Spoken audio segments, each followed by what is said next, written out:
Bom dia, pessoal. Bem-vindo ao Pátio dos Gentios, o lugar onde você lê a Bíblia um capítulo por dia. E nós vamos dar continuidade ao Evangelho segundo escreveu Mateus, no seu capítulo 12, que diz assim: Jesus é o Senhor do sábado. Naquele tempo, passou Jesus pelas searas em um sábado, e os seus discípulos, tendo fome, começaram a colher espigas e a comer. E os fariseus, vendo isso, disseram-lhe: Eis que os teus discípulos fazem o que não é lícito fazer num sábado. Ele, porém, lhes disse: Não tendes lido o que fez Davi quando teve fome, ele e os que com ele estavam? Como entrou na casa de Deus e comeu os pães da proposição, que não lhe era lícito comer, nem os que com ele estavam, mas só os sacerdotes? Ou não tendes lido na lei que aos sábados os sacerdotes do templo violam o sábado e ficam sem culpa? Pois eu vos digo que está aqui quem é maior que o templo. Mas se vós soubesse o que significa misericórdia quero e não sacrifício, não condenaríeis os inocentes, porque o Filho do Homem, até do sábado, é Senhor.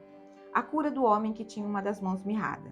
E partindo dali, chegou à sinagoga deles, e estavam ali um homem que tinha uma das mãos mirrada, e eles, para acusarem Jesus, o interrogaram, dizendo: É lícito curar aos sábados?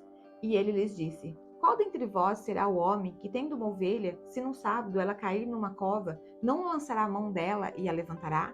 Pois quanto mais vale um homem do que uma ovelha? É, por consequência, lícito fazer bem aos sábados. Então disse aquele homem: Estende a mão. E ele a estendeu, e ficou sã como a outra. E os fariseus, tendo saído, formaram conselho contra ele, para o matarem. Jesus, sabendo disso, retirou-se dali, e acompanhou uma grande multidão de gente, e ele curou a todos. E recomendava-lhes rigorosamente que o não descobrissem, para que se cumprisse o que fora dito pelo profeta Isaías, que diz: Eis aqui o meu servo, que escolhi, o meu amado, em quem a minha alma se compraz. Porei sobre ele o meu espírito, e anunciará aos gentios o juízo. Não contenderá, nem clamará, nem alguém ouvirá pelas ruas a sua voz. Não esmagará a cana quebrada, e não apagará o pavio que fumega, até que faça triunfar o juízo. E no seu nome os gentios esperarão. A blasfêmia dos fariseus. Trouxeram-lhe então um endemoniado cego e mudo, e que de tal modo curou que o cego e mudo falava e via. E toda a multidão se admirava e dizia: Não é este o filho de Davi? Mas os fariseus, ouvindo isso, diziam: Este não expulsa os demônios, senão por Beelzebu, príncipe dos demônios. Jesus, porém, conhecendo os seus pensamentos, disse-lhe: Todo reino dividido contra si mesmo é devastado, e toda cidade ou casa dividida contra si mesma não subsistirá. E se Satanás expulsa Satanás, está dividido contra si mesmo. Como subsistirá, pois, o teu reino? E se eu expulso os demônios por Beelzebu, por quem os expulsam então os vossos filhos? Portanto, eles mesmos serão os vossos juízes. Mas se eu expulso os demônios pelo Espírito de Deus, é consequentemente chegado a vós o reino de Deus. Ou como pode alguém entrar na casa do homem valente e furtar os seus bens, se primeiro não maniatar o valente, saqueando então a sua casa? Quem não é comigo é contra mim, e quem comigo não ajunta, espalha. Portanto, eu vos digo: todo pecado e blasfêmia se perdoará aos homens, mas a blasfêmia contra o Espírito não será perdoada aos homens. E se a qualquer disser alguma palavra contra o Filho, ser-lhe-á perdoado. Mas se alguém falar contra o Espírito Santo, não se lhe há perdoado, nem neste século, nem no futuro. A árvore e seus frutos. Ou dizeis que a árvore é boa e o seu fruto é bom, ou dizeis que a árvore é má e o seu fruto mau, porque pelo fruto se conhece a árvore. Raça de víboras, como podeis vós dizer boas coisas sendo maus? Pois do que há em abundância no coração, disso fala a boca. O homem bom tira coisas boas do seu bom tesouro, e o homem mau do mau tesouro tira coisas más. Mas eu vos digo que de toda palavra ociosa que os homens disserem, hão de dar conta no dia do juízo. Porque por suas palavras serás justificado, e por suas palavras serás condenado. O milagre de Jonas.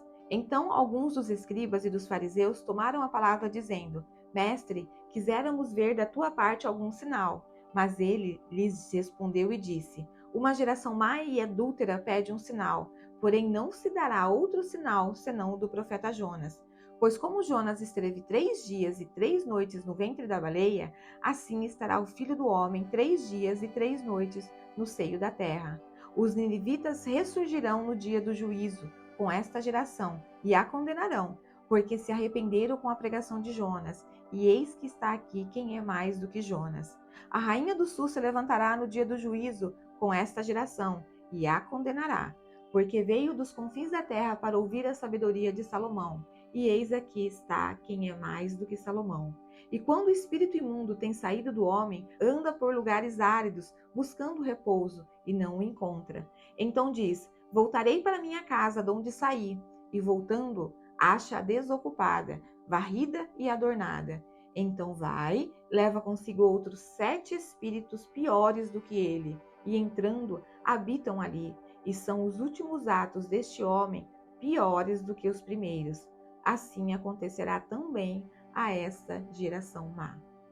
A família de Jesus. E falando ele ainda à multidão, eis que estavam fora sua mãe e seus irmãos, pretendendo falar-lhe. E disse-lhe alguém: eis que está aí fora tua mãe e teus irmãos, que querem falar-te. Porém ele, respondendo, disse ao que lhe falara: quem é minha mãe? E quem são meus irmãos?